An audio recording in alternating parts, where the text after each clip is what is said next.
This is Family Author Forum 481. The title is The Uniqueness of Israel.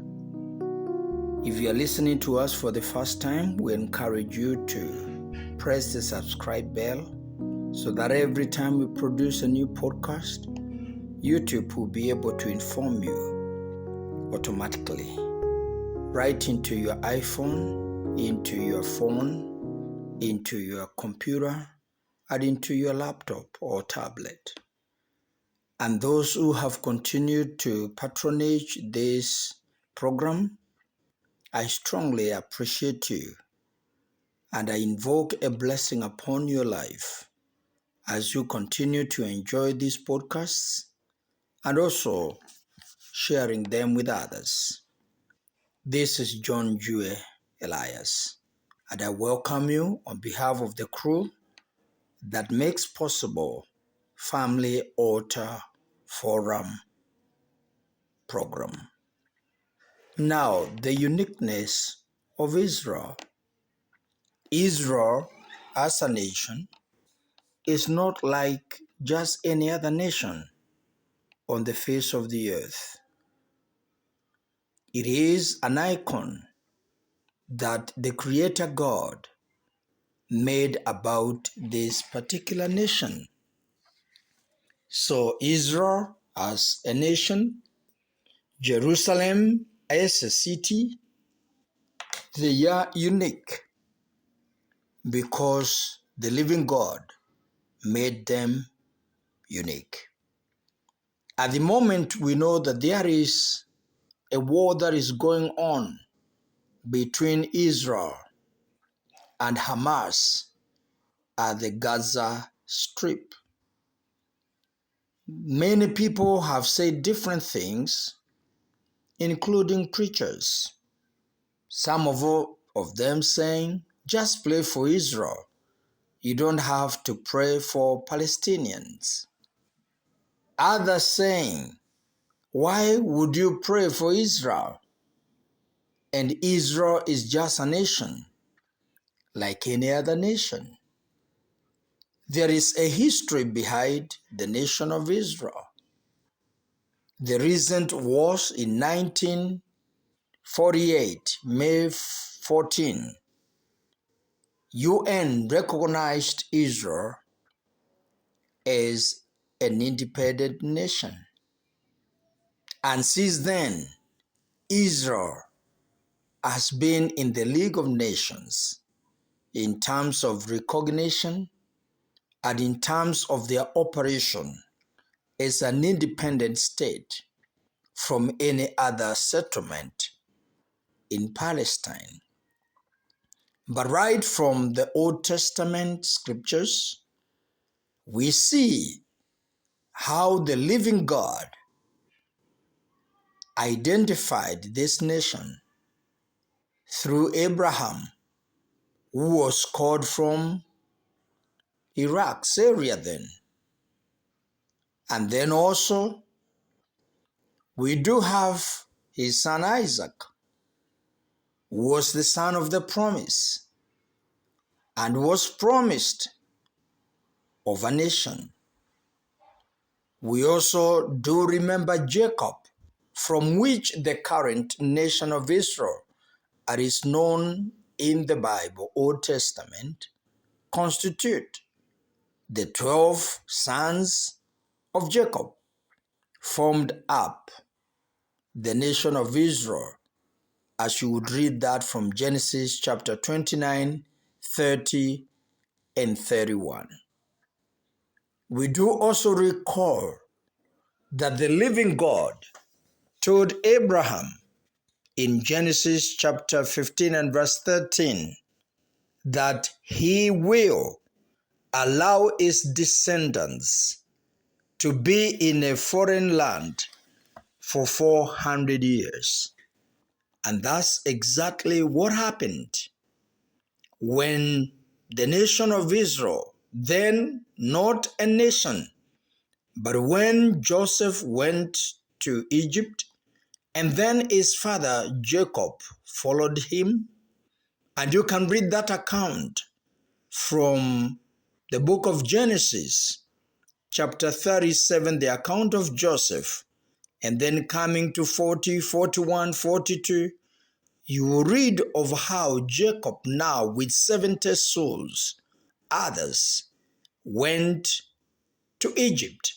And then eventually they were settled by Joseph and Pharaoh in Goshen, the fertile land, so as to pasture their cattle that they had.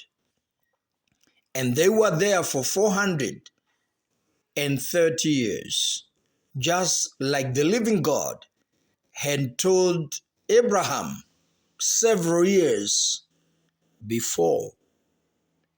And when they were coming out of Egypt, God constituted that people to be a nation. And that account is found in Exodus chapter 12 and chapter 13.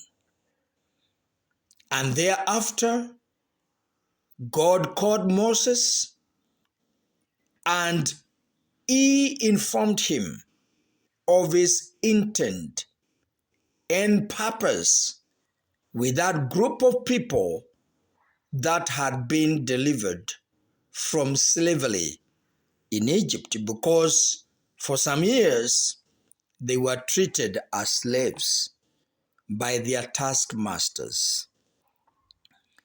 Then here in Exodus chapter 19 and verse 3 all the way to 6, let's read and hear God's intent and purpose for this nation. Exodus chapter 19, verse 3 to 6. Then Moses went up to God, and the Lord God called to him from the mountain and said, "This is what you are to say to the house of Jacob, and what you are to tell the people of Israel. You yourselves have seen what I did to Egypt, and how I carried you on eagle's wings and brought you to myself.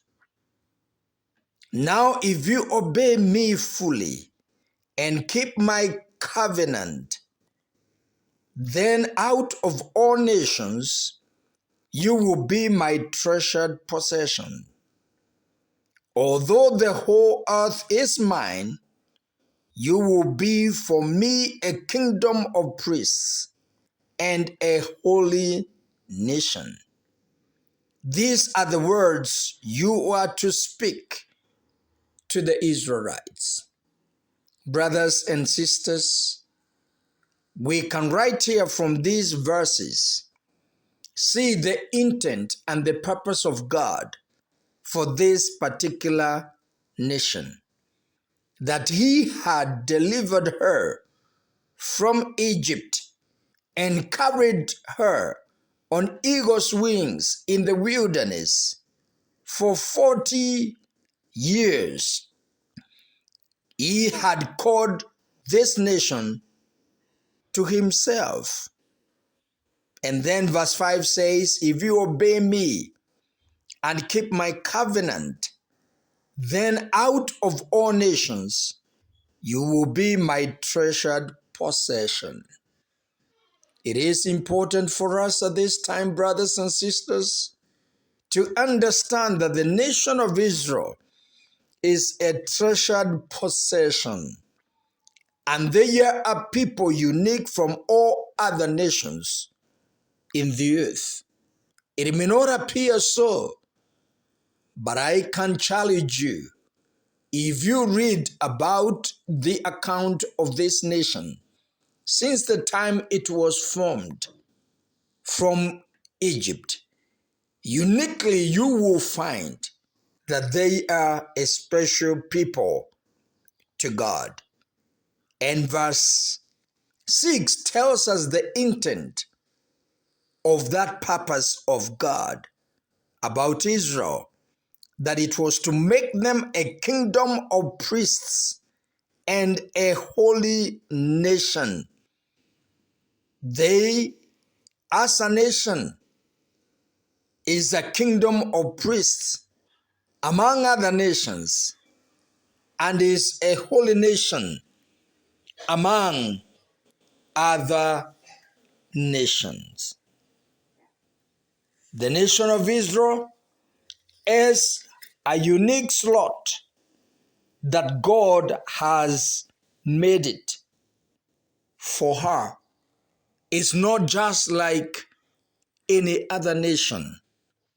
As a matter of fact, all the other nations that colonized Israel or had rule over him, today, those nations have dissipated and have been reduced almost to nothing compared to what they were when they ruled over Israel. I have in mind Egypt. What power does Egypt have today?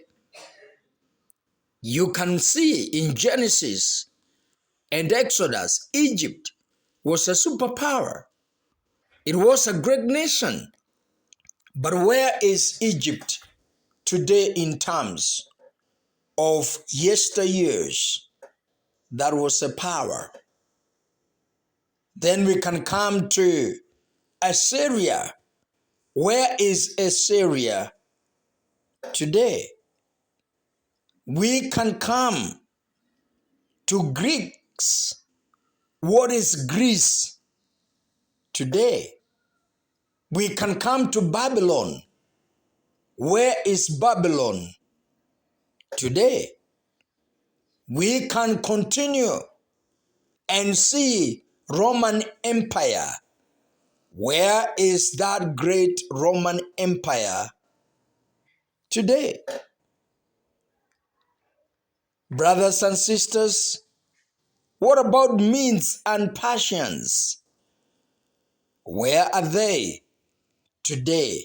Or what power do they exude today? Yet this great nation of about 7 million about today is still strong and is still surviving, irrespective of the attempts to disabate this nation and obliterate this nation on the face of the earth. Several wars have been waged against her in her motherland, but she has always survived. Arab nations gathered against her in 1967, but Israel beat them hands down. A small nation, a narrow, regionalized nation, yet so strong and so powerful. Brothers and sisters, let's mention about Babylon. They were also in Babylon for 70 years through the strong hand of Nebuchadnezzar. Where is Babylon today vis-a-vis the nation of Israel? This land of Palestine was there before occupied by the Canaanites and the Gigagites and the Gites that we read about in the book of Genesis and Exodus.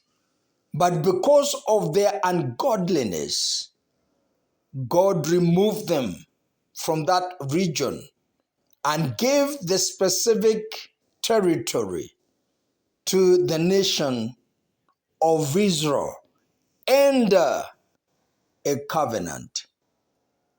The God of Abraham, Isaac, and Jacob is a God of covenant and covenant terms keeping.